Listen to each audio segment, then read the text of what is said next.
Hello, my name is Tim Kinnon, and I've got about 20 years experience in the traffic signal industry, working with various manufacturers of controllers. Being from the Northeast region, my experience is mostly with the NEMA type controllers, although I do have some experience with the 170s and 2070s. I've worked with various companies throughout my career, and I've had the fortunate experience to work with all the different manufacturers of controllers. So I do bring a base knowledge for all of the controllers. And yeah, so we're here to talk this morning about the McCain controller. So I'm also an IMSA and IPSI, which is the International Public Safety Institute moderator, trainer. I also conduct I'm part of an organization out of Massachusetts where I'm an electrical apprenticeship instructor. So I've got a varied background, but mostly in electronics, electrical. When I was in the Army, I worked on radios, radio repair. So I've got a broad spectrum of knowledge. Not necessarily an expert in any one thing, but enough knowledge to look at situations, find solutions, and then pull together the resources that I would need to make everything happen. So I was first introduced to the McCain controller somewhere between 12 to 14 years ago. And the McCain controller was the first controller to use a split screen. I found this very useful. And when we first started working with the engineers at McCain, I realized the difference in the geography made a difference in the way of thinking. So I was working with a company in Vista, California, generally fairly warm, and they didn't understand the problems that technicians will incur at 2 o'clock in the morning, February 10th, in New England. So I explained to them the less keystrokes that I need to do, the better, because typically you have to take your gloves off to work on a controller, and in the wintertime it's very difficult. So that got them thinking of ways to streamline the software process and the management. So like I said, the split screen, which you can see the black bar in the center, everything below the bar is your functions and your programming features. Everything above this, the black bar is your status. That should always be there. If for some reason that's not there, you have a problem, because you cannot exit out of that. So I found that feature to be very useful, particularly when diagnosing detection problems and things of that nature, so that I could put in a recall and watch the status without having to go back and forth through the menu. And through time, over the last 10 to 12 years, other manufacturers have done the same with the split screen, which I find very useful. So when I'm setting up an 8-phase controller, typically we use a NEMA dual ring structure up in this area. But we do also have a lot of sequential program as well. There's a lot of communities that have not progressed beyond simply going around in a circle with their timing plans. We try to get them to go to a NEMA dual ring. We find it more efficient. But the first thing I do with the controller itself is once I take it out of the box, I would default the database. I found that useful because sometimes during testing at the factory, the database does not get defaulted, so there's some programming in the controller that I may not see that could adversely affect the operation. So the first thing I would do is very simply I'd look at the menu structure, and I'd go to B, which is miscellaneous. And then from there, I would go to number 2, database management. Then from here, I would initialize the database, number 1. And then in this case, I would select the entire cabinet. Now, if you have an existing cabinet where you do not want to initialize or default the entire database, you can do the cabinet config only. So that would enhance certain features, turn on certain features, but it would not erase your database. So, but in this case, I do want to do the entire database. Now I have options. I'm either working in a NEMA TS1 cabinet, which has the ABCD connectors, or I'm working in a NEMA TS2 type 1, which has a single connector, which is what we have here.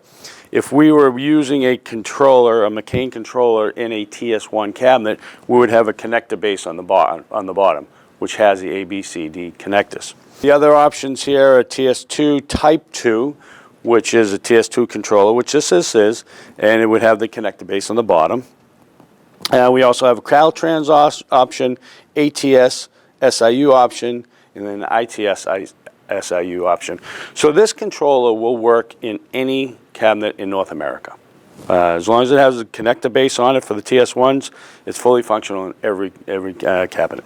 So I'm going to go move forward. This is a TS2 Type 1, so select option 2. Now we define what are our pedestrian channels and what are our overlap channels. So to do that, standard for this region is option 1, channels 9 through 12 are the pedestrians, and then 13 through 16 are the overlaps. So press 1. And then this tells me cabinet config, NEMA TS2 Type 1, confirming what I want to do. Cabinet flash detected, press yes to proceed or escape to cancel. So I'm going to press yes to proceed. Database initialization done. Press enter for finalize. And then one more confirmation, yes, and it's done. So what I've done now is it has a default 8-phase structure in it. If I'm using all 8 phases, at this point all I really need to do is adjust the timing. For the ring structure, what we want to do is we want to make sure we're at the main menu. Anytime you want to get to the main menu, just hit escape a couple of times, and it'll get you back to one is unit. Those are your unit options. This is where you can set up the channels that are being used. So I go into 1. The first option is operation mode. Typically the operation mode is going to be 0 because that will allow for coordination, that will allow for time of day programming, and then that will allow also for the controller to just run free if there's no external input or internal input. So unit operation, it is in 0, that's fine. Unit setup is number 2. This is simply some base defaults, auto, ped clear, things of that nature, red revert. Typically these are all basic functions that we don't have to do anything else with. Startup would be 3. So this tells us, in here we can program how we want this controller to come out of a flash state. Do we want the main lines 2 and 6 to be green? Do we want them to be yellow, red, all that? Typically up here we do green on the main lines, side seats are solid red. Okay, so now from there we'll move along to the channel setup. So that's option 4. So this is where we get into what channels do what. So we have options of vehicle channels. Channels 1 through 8 are our typical vehicle channels. And then the default database, we set up 9 through 12 as pedestrians. So if you look at the channel and then the type, we have V for vehicle, P for pedestrian, and O for overlap. Very simple, very straightforward. And down below that, we have the source. That's just telling us, we're telling the cabinet and controller what source phase 1 will be on. Channel 1. Phase 2 will be on channel 3. But you can move those around to whatever you want to do. So we're going to go with the straight 8 phase with 4 overlap phases. We'll leave this alone for now, but obviously you customize that to whatever the intersection needs. So that's the first step in that. So now from there I'll back out. I go to number 2, phases. So as you see, the structure of the menu is in logical order. It's very intuitive. So number 2 on the phases. In here I have phase timings. And if you look at phase timings, we have 4 different sets of timings. So we can do different time sets through different times of the day, different days of the year, whatever we set up as a schedule later. We're going to go with phase set 1. And this has default timing in there. Obviously you're probably going to change that. To do that, you simply move down. Wherever is highlighted, whatever is flashing, that's where you're going to be changing. Put the inputs in through the keypad. And then once you've made all your changes, you can go ahead and press enter.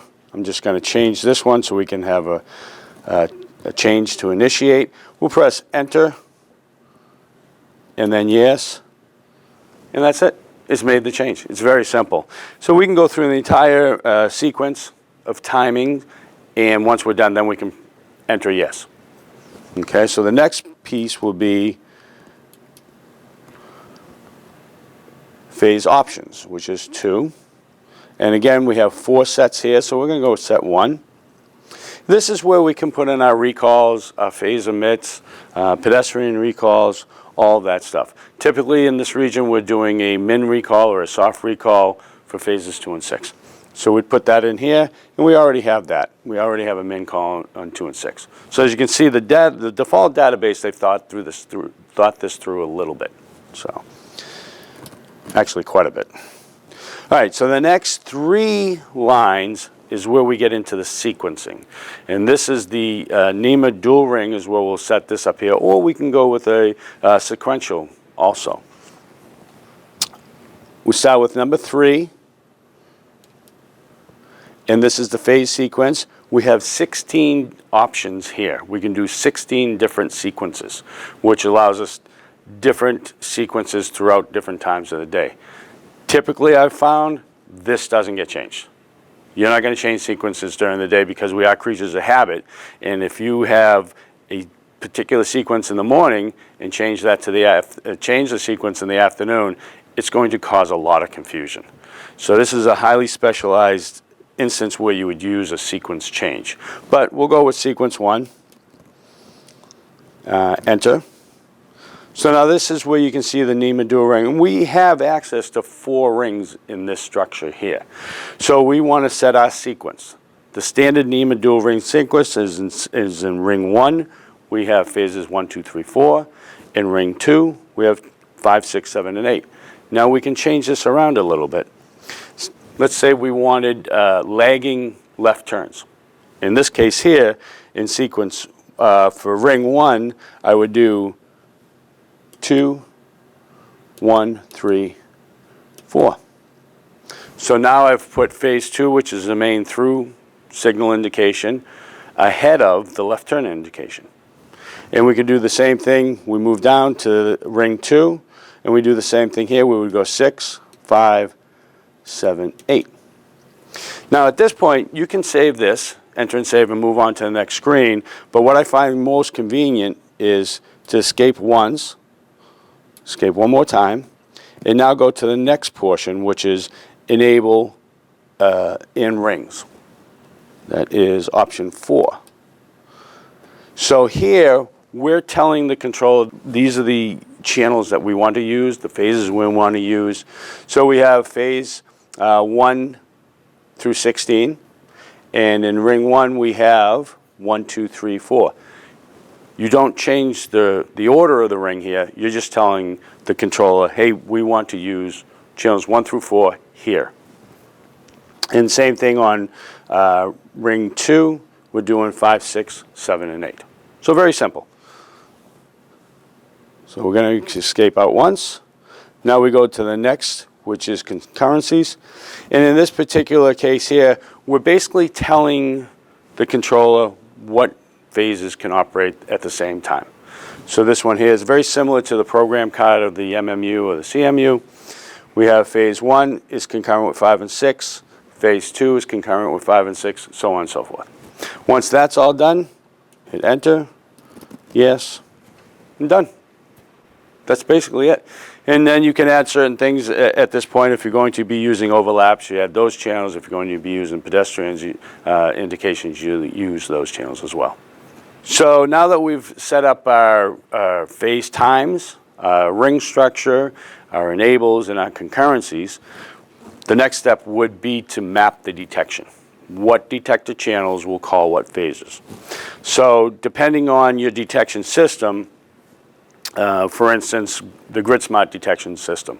Typically, I would set up a GridSmart detection system so that phase 1 is channel 1. Phase 2 is channel 2.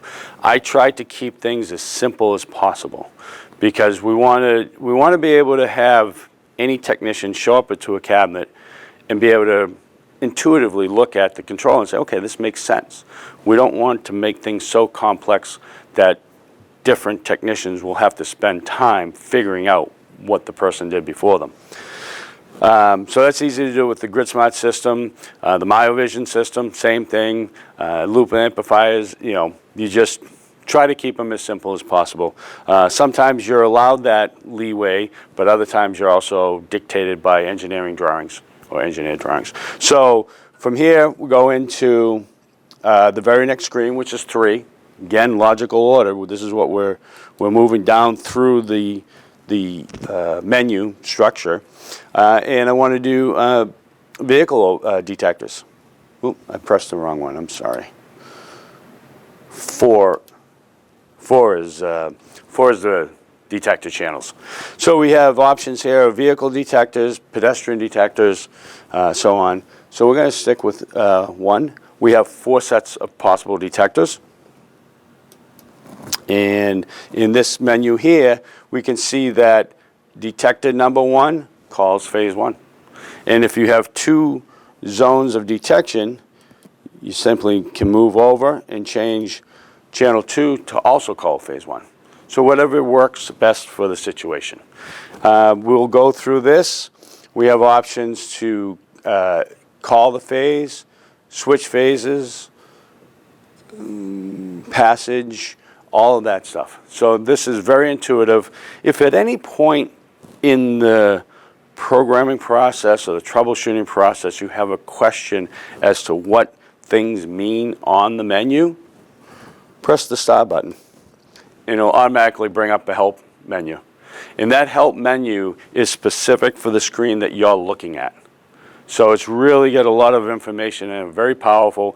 You don't have to go searching through the cabinet to find a manual, which is probably not there. Yeah, so the help menu is a great help, and then you just press start to get out of it. And that's anywhere. So we'd escape out of that, and now we'd set up our pedestrian detectors, whatever channels we want to use for pedestrian detectors. Fixed time, we find it to be very inefficient, because all the controller is doing is basically going around in a circle. There's no detection. Or you could use fixed time if you're going to use a system, put it onto a system. I'll give a great, for instance, is Boston. The city of Boston, they do not have a lot of detection. They are starting to implement grid smarts in the Seaport district. In other spots, there are some mile visions in there as well. I'm sorry, I misspoke. The mile visions are in the Seaport, and there's some grid smarts in other areas. But fixed time means exactly that. The timing is fixed in the controller. There is no detection, typically. Or if it is on a system, there's a central server somewhere, central computer located at their transportation management center where they can adjust the timing in that case. We typically try to stay away from fixed time because it is a very inefficient way to move vehicles. So the other way we have is with full detection, and that allows for a phase to turn red when there's nobody there. So instead of having people sitting on a side street, it makes it much more efficient. Yeah. But in order to set up fixed time, you could simply shut off the vehicle detectors and the detector mapping, or you could simply leave them on and put recalls, what we would call a recall, onto the active phases. And that would give you the fixed time. And we've seen that in some situations where all the approaches just use up all the time. It goes to a max recall. And in that situation, usually a local technician will observe the intersection at various times during the day to adjust the timing. So this is a great segue into scheduling and doing time-of-day programming. Time-of-day programming, we do a lot of that. It's a very cost-effective way to move vehicles at certain points of the day with more efficiency. So I say it's a cost-effective way because you're not buying an adaptive software program module. It's all built into the controller to do this. It's a matter of simply setting up the timing. A very common, typical installation would be Main Street in the morning is heavily traveled eastbound for commuters, and in the afternoon it reverses. And then the side streets will have the same thing going on. So what we'll do is we'll set up a time of day program. So we'll sit down and we'll get some travel information, volume information, and determine what length we need for it to be green and so on and so forth. So to start with, we're going to go into time base, which is number 6. And we've skipped over coordination because coordination would be for split tables. We'll get back to that, I'm sure. But for simple time base programming, we go into the time-based menu. One of the most important things about any time-based or coordination system is the date and time. People forget that very often. A lot of times if I'm troubleshooting a situation, if I get a call that, hey, everybody's getting hung up on the side street, or the main line's not getting enough green, the first thing I do is look at the date and time. Because if the date and time isn't correct, then nothing else matters, right? So in here, we set the date, we set the time. Daylight savings here is automatic. So we have schedules, which is number 3, I believe. Nope. Schedules is number 4. In schedule, we can do 64 different schedules. So you can really get detailed if you know that you've got certain events throughout the year. A great, for instance, is the town of Salem, New Hampshire. A lot of malls, a lot of shopping stores, areas, and what they did was they came up with a time of day plan for the day after Christmas. This is all the returns, right? So people are going here and they came up with a plan just for that particular day, which really worked out well for them. They did this years ago. But you have 64 different plans. So you can make different plans. You can make them in advance and schedule them to activate certain times of the year, certain days of the year, certain days of the month, the week, all of that. But we start with schedule number 1. And we hit enter. So we have to start with telling it what months do we want to do this. Typically we're going to do every month of the year. So on this particular line, I'm going to press yes. It automatically puts an X on every month of the year. So I'm going to move over.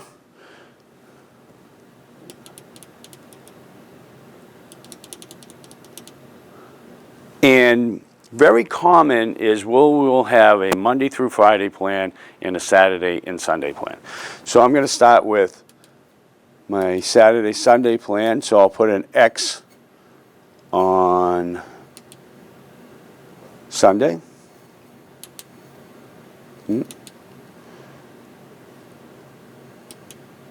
No.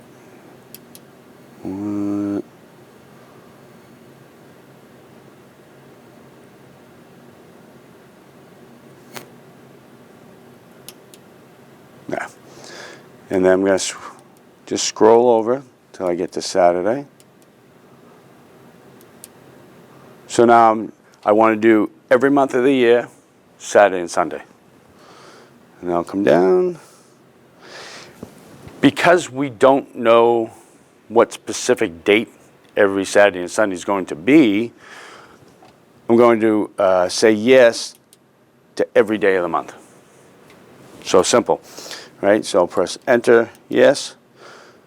So now this particular plan will be for Saturday, Sunday, every month of the year, every day, date. So it could be the 1st of January, 2nd of January, so on and so forth. So from here, I'm going to tell it, so this is plan number 1. I'm going to put the 1 in here. So I've got this set up. This is plan 1. So it's basically setting a timer. That's really all it is. It's a fancy timer. I'm going to back out and back out one more time. So the next thing I need to do is I need to do actions. Number 2. No. Actions are number 6. And in this here we can do 128 different action plans. So in this case we're going to do 1, enter. What do we want to do? In this particular case, if we want to call a particular pattern, which would change, we could change the amount of time that a particular phase is active. As far as the green time, we could put it on a recall, a maximum recall if we want. We can do all sorts of things like that, and that would be setting it up into the plans. And we're going to back out one more.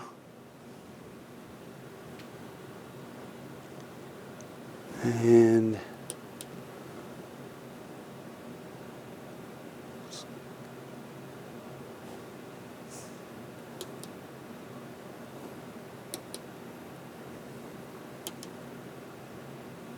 okay. I just wanted to do that before I talked about it. So now what we're going to do is set up an event. So our event schedule, again, is very similar to a timer. And in this particular case, so we're going to go to 5 day plans, and we get 64 of those, 1.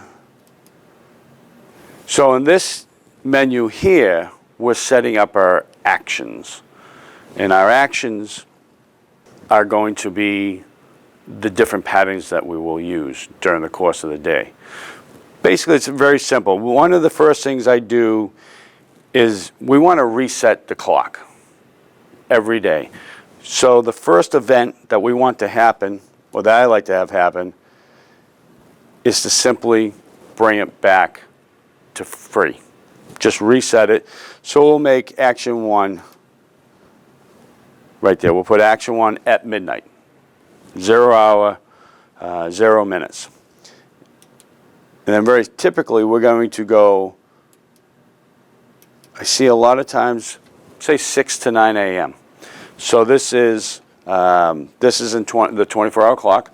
So we're going to put 6, 0 minutes. We do action 2. Then we move over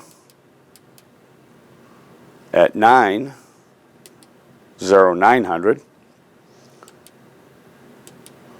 We want to put the controller back to free operation. So at this point, I'm just simply going to put in 1 again. Very simple. So at midnight, we reset the clock. At 6 a.m., we put it into our first action plan. And then at 9 a.m., we put it back to free. So now moving along in the afternoon, I'll do the same thing.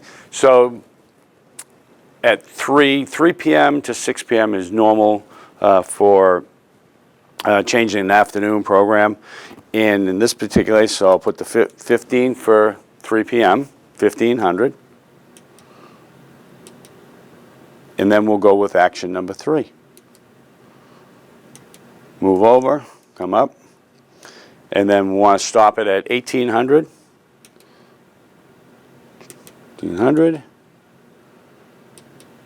And again, we're simply putting it back to free, which is action plan number 1. Okay, so now I'm going to hit enter, yes, and we'll escape out. And now we set up the actions. And action 1, enter. Action 1 is going to be pattern 254. Pattern 254 is universal through all the manufacturers. That will put the controller to a free state. So in this case here, I'm just going to simply type in 254. Enter yes. That's my first action. So now I can escape out. And now my action number 2, which you saw in the timing plan, action number 2, we're going to make that pattern 1. Enter yes.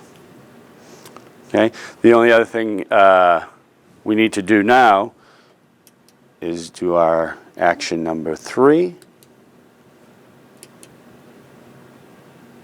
And we'll do pattern 2. Enter yes. Okay. Now we need to go into the coordination programming. And this is where we're going to tell what the actions actually do. So we're associating an action with a pattern, and the pattern is in the coordination programming. And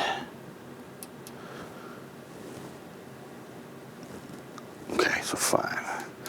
So coordination programming is in menu number 5 from the main menu. We have our constants, patterns, and split tables. Because we're doing simple time of day programming, we don't have to worry about the constants. We don't have to worry about the split tables. We're simply going to go straight to our patterns, and we're going to tell them what we want to do. In pattern 1, enter. This is where the multiple phase timing sets come into play. Because what we're going to do with this pattern is we'll tell it to call phase timing set number 2. So number 1 is the free timing plan.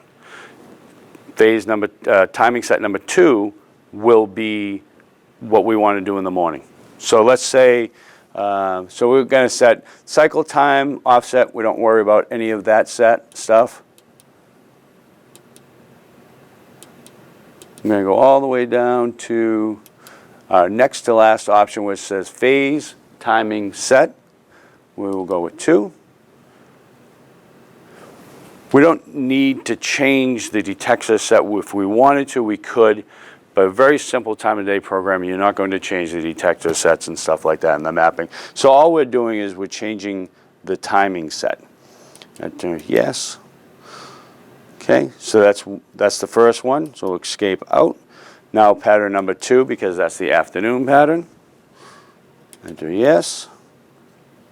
We're going to scroll down. Scroll too far.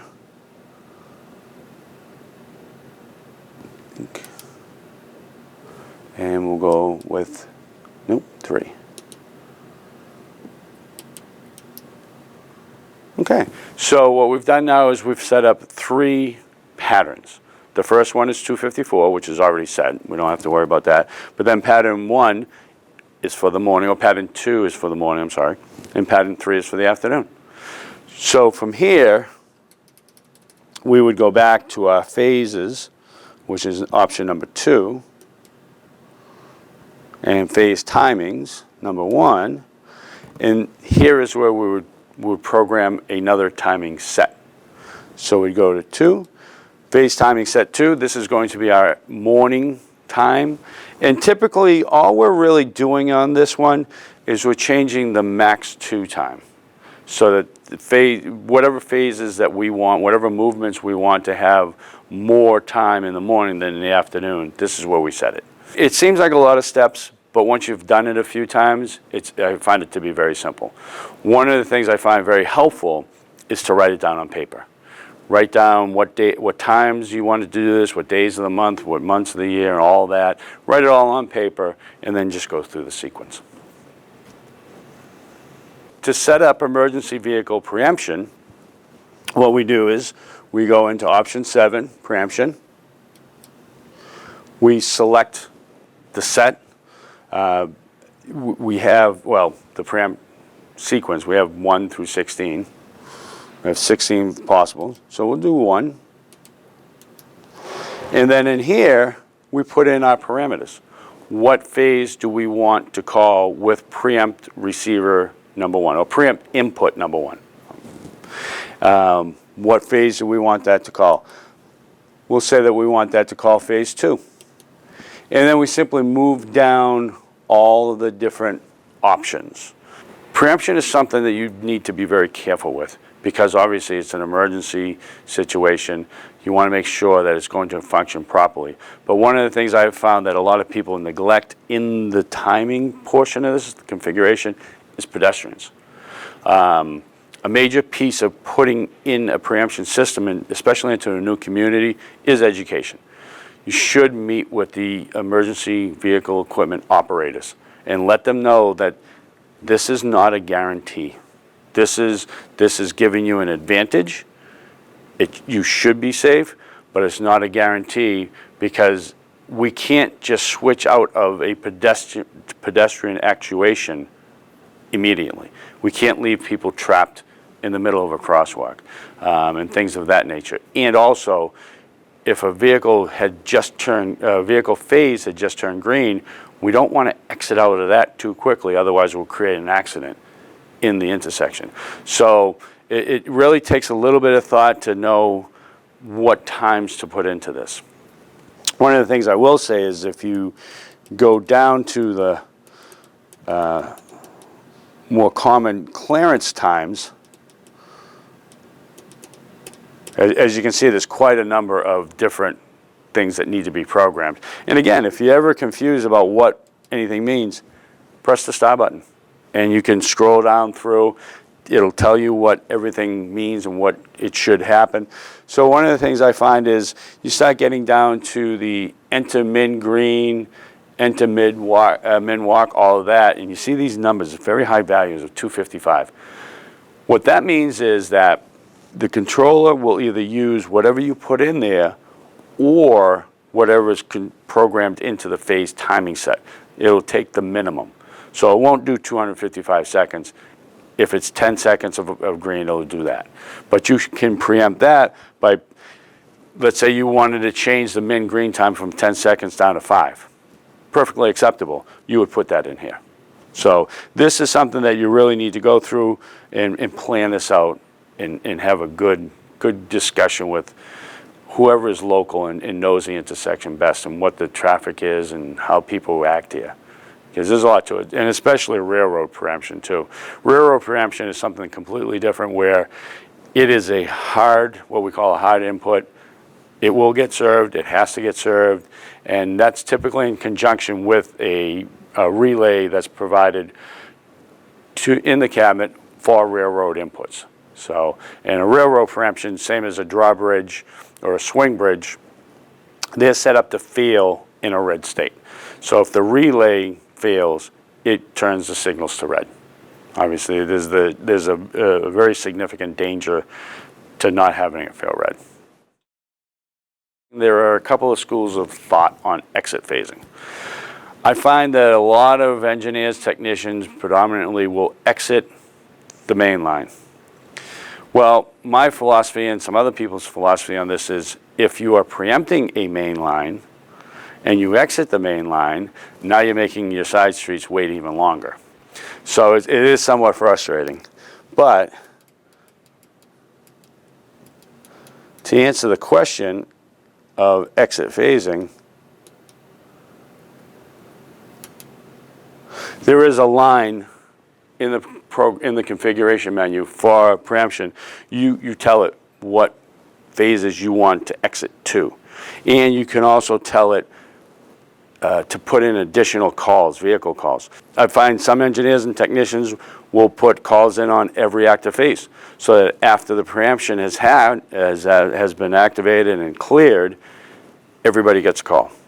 So everybody gets a green light for a certain amount of time. That can also be problematic because now if you go to a minimum recall on your side streets and there's nobody there, you're going to frustrate motorists. So it's really something you need to consider and talk about with local technician and see how the volume is, how the traffics are, what the behavioral aspects are. Because the exit phasing it can go both ways. There's a couple of key things that we look at when programming preemption. One of them is the possibility of the operator leaving the door open of the truck, which leaves the emitter turned on. Typically there's a door switch when they do that, but there may not be a door switch. It could be malfunctioning. If that emitter stays on, then it's going to keep the signals in preempt when they don't need to be. So what we do is, one of the things we typically do is there's a locking feature. We turn that off. So it won't lock. Once the emitter signal goes away, it'll drop out. So in order to put in the max duration, because if there is a malfunction with the equipment, if they stop and the emitter is still on, somebody doesn't shut it off, the door switch may not shut off the emitter, we can put in max and min times, which are very important. A little sidebar to this, another common error I see is somebody will inadvertently set it to flash dwell. So when it goes to a dwell state, the signals go to flash. You can do that if you need to. We typically don't see a need for that. But I do say that once in a while. It's an easy fix, just shut it off right in the menu. So I'm going to go down to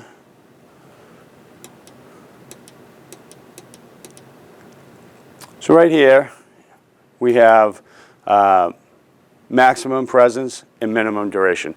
Typically set the maximum presence for 120 seconds.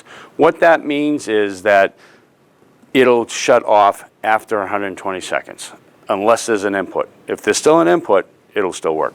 And then the minimum time, we usually do about it's either 5 or 10 seconds. There's two schools of thought to that. Again, it'll go with the lesser if it's programmed for a min time of green, but this will dwell for a minimum of 10 seconds.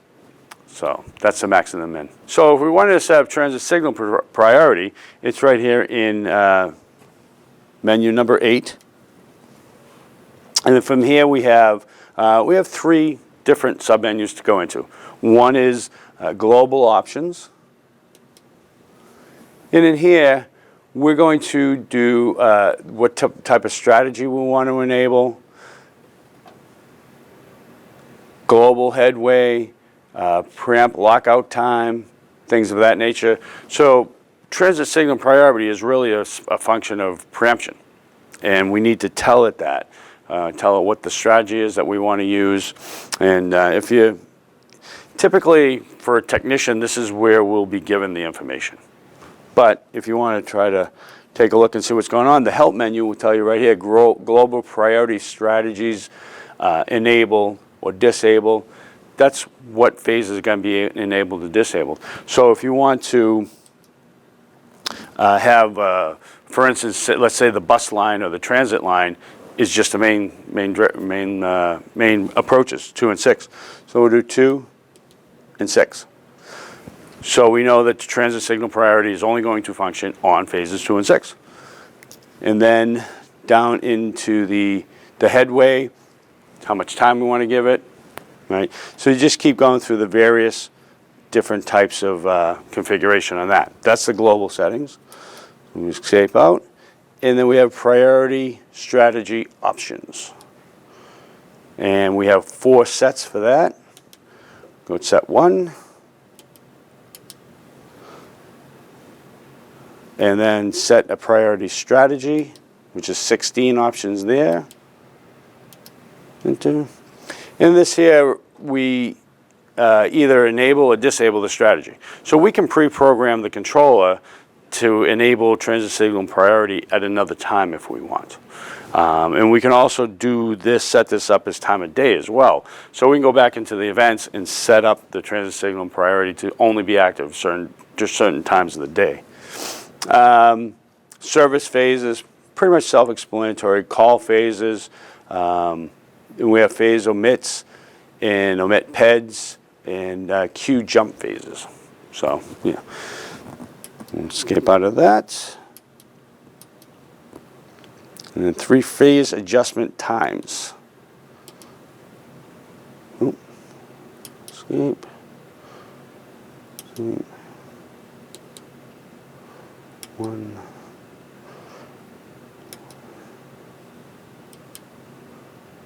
Okay, and in here we can adjust the various times to the particular phase. In this case, we're using phases 2 and 6. We can do reduce time, extend, or a queue jump. Depending on what we want to do. Do we want to reduce the time? Do we want to extend it? It all depends on what parameters you're given to put in there. And this is something that a technician wouldn't be calculating on their own. You want to have some engineered timing plans for this. The question is, how do we map a detector input for something other than a vehicle input? So what we're going to do in this particular case is we'll go down to the particular channel that we want to use, let's say 34. It's not going to call a phase, so we leave that 0. And then from there, we'll go down and we'll find what we want to do with that detector.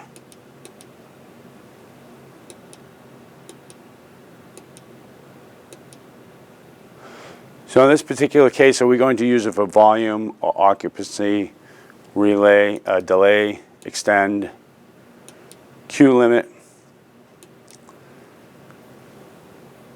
alternate passage, alternate min green, adaptive?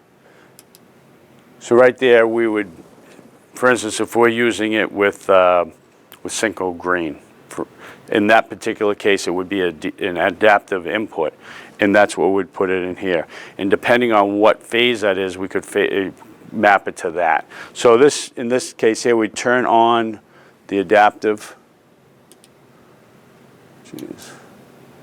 Make that a yes. and then just enter in yes on that. And then if you wanted to map it to a particular phase,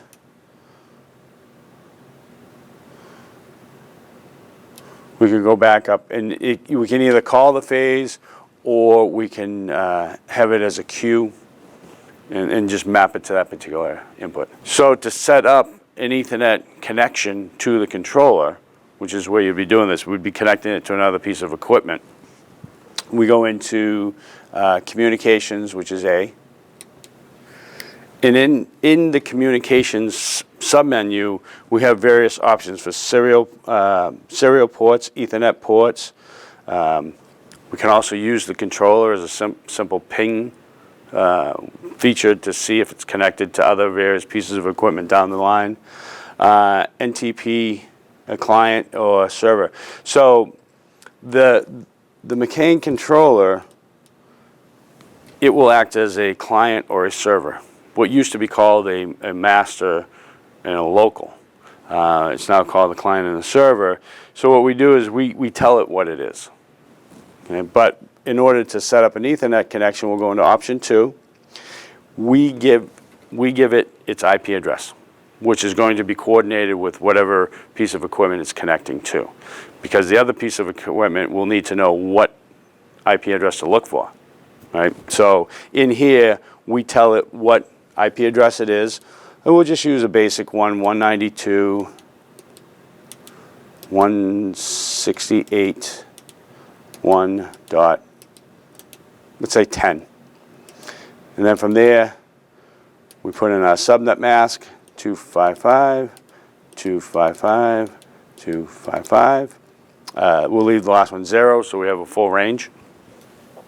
And then we put in the server, which is what this will be looking for. So let's say your piece of equipment or the piece of equipment that the controller is looking to get a command from is on 192.168.1.1, for instance. And then we have various, we can do UDP, TCP, all those different ones. We can set up a specific port for it. If you want to do port forwarding, we can set that up. That's all set up in here. So once that is set, then it will be able to receive commands from another piece of equipment. But if you wanted to do the on-street server, we'd set that up down here. We'll say that in TCP server 7, here we just enable or disable it, right? Very simple. We enable it, so now this is the on-street server. So now all the other subsequent controllers are going to be looking for this one. And if we were setting this up as a client rather than a server, we would leave that shut off. Then we go back one, and we go into NTP client, which is 6. And in here, we tell it where to look for and when to reset its clock and how often to reset its clock. Yeah, so that's the simple way to do that. And if you want to set up the SPaT messages, simply go to 8. And this is the configuration in here. Start with SPaT, whichever one you're connecting to, whatever destination, IP address, and destination port. And that's really it. And then it'll receive the messages from whatever communications mode you have. Once this is configured properly for the RSU, this will send all the information to and from the RSU. When we get a service call, sometimes we get a lot of information or we get very little information. Sometimes I actually prefer to get very little information because I call it leading the witness. So if you ask a question and then try to answer that question before the help person answers the question, you're kind of leading the witness. Same thing with a service call. What's happening? The controller's not working. Okay, what does that mean? Is the screen blank? Does it have power?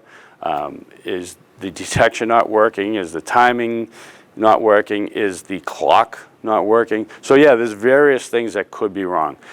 My philosophy is to keep it simple. I have found on some trips to certain locations that while driving there, there's no lights on in the stores and there's no indications of electricity. And a thunderstorm had just gone through. Well, by the time I get to the cabinet, I realize there's no power, right? So that's pretty easy, pretty obvious, but it's amazing how many people don't realize these little clues. One of the things that I look for, particularly with the McCain controller, is, like I said, that black line in the middle delineates between our menu options and our status screen. If that's blank, you're done. There's nothing you can do with the controller. If you can't access that particular screen, then you're done. Now, if it was properly set up to begin with an IP address, so that you could connect into one of the Ethernet ports, and you happen to know what that address is, then you can use the web UI to do some troubleshooting and to maybe get it functioning again. A couple of the bigger problems that I've seen, and this is universal with different manufacturers, has been the power supply boards. So you'll notice that with a screen that's going out. Another one that I've seen a lot of is where there's a port 1 failure. So port 1 is the SDLC communications, and you'll see a port 1 failure. That could be as simple as a connector that wasn't plugged in. Connector that's ajar. So one of the things I would do is disconnect them and plug them back in. Again, very simple stuff. Is there 24 volts in the cabinet? Because the controller, the TS2 controller, does not provide the 24 volts to the cabinet anymore.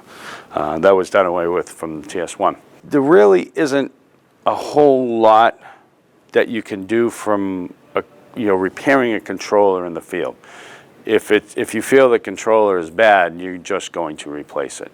If you were fortunate enough that the service technician or the installation technician downloaded the database to a USB drive and it's in the cabinet, it's a very simple fix. You upload the database and in 5 minutes you're on your way.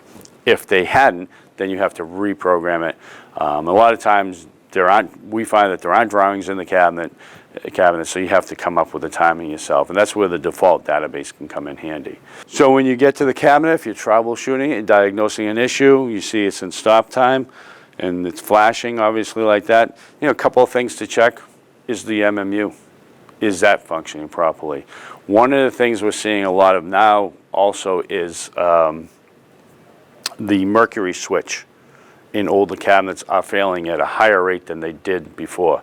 When I first started in the business, nobody carried mercury switches on them. And I know this is outside of the controller, but it has a significant effect on it because I've seen the technicians just wrap their head around trying to figure out what is wrong with the controller when it's not the controller. Most of the time, the issue isn't with the controller, it's external to the controller. So again, if the screen's present and the menu works, because I've seen that, particularly in colder climates, some of the menus, and again, this is not specific to McCain, I've seen this with various manufacturers where the LCD screens, they fade over time, and particularly in colder weather. So all that stuff, if you can see the screen, chances are it's working fine, and your voltages are fine. But a very common error, again, is the connector, if it's ajar a little bit, or just maybe a little bit of corrosion built up on it, on the connector pins. Disconnecting it and reinserting it will usually clear that off. One of the things I say a lot of is don't try to get it running quickly. Signals that are in flash is a safe condition. It's much safer than no signals, and it's safer than signals that aren't working properly. So rather than rushing to get the signals working as fast as possible, I say take your time. Don't go for coffee, obviously, but think it through. Don't put in timing that could be dangerous. Don't put in a 3-second minimum. If you have to come up with timing from scratch without any documentation, go with the default database timing. That's generally a safe place to start. And then from there, what you would want to do is to put all the phases into a recall. That way you're not worrying about detection.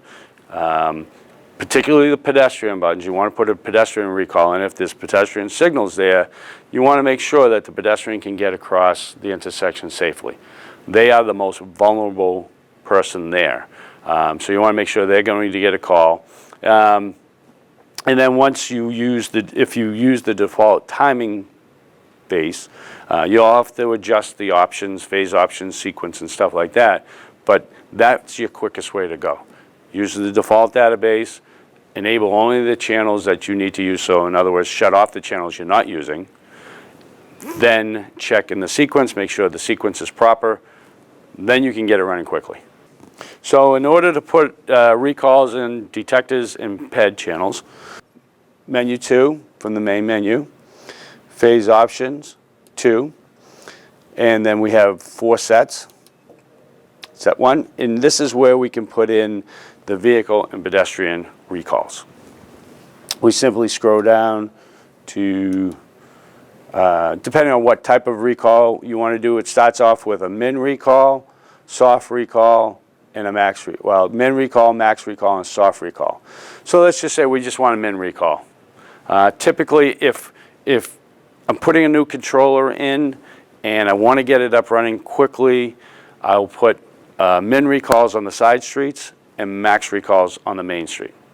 Because that way the side streets will get service, but they're not going to absorb too much of the time and take it away from the main. So we'll put a min recall in, let's say for 4 and 8, and then we can put a max recall in on 2 and 6. From there, I can scroll down. I can find my pedestrian recall. Typically, the pedestrian channel up in the northeast region is on channel 9. So I'm going to activate 9, enter yes. So now the main street, 2 and 6, are on a maximum recall. The side streets, 4 and 8, are on a min recall, and the pedestrians are going to get a recall as well. So the difference between a min recall and a max recall is if you go back and look at the phase timing, which is 2, 1, and 1, you will see min green and then max. In the McCain controller, there's 4 max possibles, which is used through different times of the day. And the minimum recall means that once a phase is turned active, green, that's the minimum amount of time it will stay active. It will stay green no matter what's going on. So from there, if we have, say, in this particular case, we have 4 seconds of min green. So it turns on 4 seconds, it will be green. If there's only one car there, it'll what we call gap out. So the gap is the distance between vehicles. If the vehicles are moving through and keep putting detection calls in, it'll keep timing until it reaches the max. Now the maximum time is the maximum amount of time that green will stay active. And that's determined by, again, volume and just need. So as long as you have good detection, the max time, it's important, but it can be a little high if you want it to be, because if you have a large volume of traffic, say in the morning, we'll adjust that max time to go longer than midday, say. Dynamic max is one of my favorite features. It is what I call the poor man's adaptive. So dynamic max has been around for decades. The older LMD controllers had it. It's a great feature. And I deployed it probably about 14 years ago, 12, 14 years ago in the city of Peabody, Massachusetts. So right off the highway, right off a major highway, is a set of lights where it would back up onto the highway every day. So dynamic max is set up in the phase timing options. And we go down to find dynamic max. It's way down here, but so dynamic max, we start with the limit. The way I look at it is, what is the maximum amount of time we want to make the people on the opposite phases wait? right? Because that's the thing I think about sitting at a red light, my frustration level. It gets to a certain point after 2-3 minutes, which I go through an intersection routinely where if I get there at the wrong time, it's a 3-minute wait, which is excruciatingly long in a vehicle. So we want to figure out what is the maximum amount of time that we want to inconvenience the people on the side street, but also how much time do we need to keep that off-ramp on the highway from backing up onto the highway. So in this particular case, we used 75 seconds. We started with 75 seconds to see what would happen. Because again, if you have good detection, this value here isn't terribly critical. Because the way dynamic max works is, so I'm going to put in my maximum or my dynamic max limit of 75. Then I'm going to go down. The next option is just steps. So how dynamic max works is if the controller, if the programming reaches maximum time, normal maximum time twice, it'll start to activate dynamic max. So from there, I am now going to tell it how fast or how slow to get to 75 seconds. So we don't want to go from, say, 35 seconds to 75 seconds in one jump. That might not be necessary. So there's a couple of schools of thought. Some people like to get up there really quick. Some people like to go medium. I think 5 seconds is a good value. So I'm going to put a 5-second value in here. And this is in tenths. So I got to put is 50. 50 is 5 seconds. So this means that once the normal maximum time of, say, 35 seconds has been reached, it'll add, reach twice, it'll add 5 seconds. So now we're up to 40 seconds. And if that happens again, it'll go to 45 and so on and so forth until it gets up to 75 seconds. Then that's it.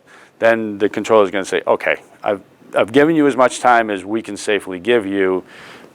You're going to have to figure it out on your own from here. Or we'll go back and adjust it. You know, when we did this one particular deployment, we did go back a few times, different times of the day, just to make sure everything was working well, and it's been working great.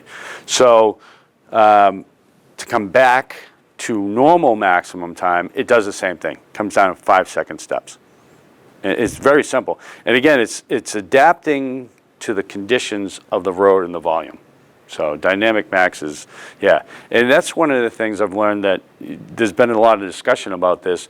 You know, adaptive, full-blown adaptive is costly, it's complex, it's great for us to do. It's a lot, you know, it's interesting, but it's not always needed. Sometimes dynamic max. I really appreciate this opportunity. My name is Tim Kinnon. My cell phone number is 603-581-9841. I say this all the time. I will take a phone call anytime. One of the things I truly like about this business is I find almost everybody wants to help and to be a part of the solution. And I'm there. I find that one of my best attributes has been to find the people who know more than I do and to know when to call them. So if I can help, please give me a call.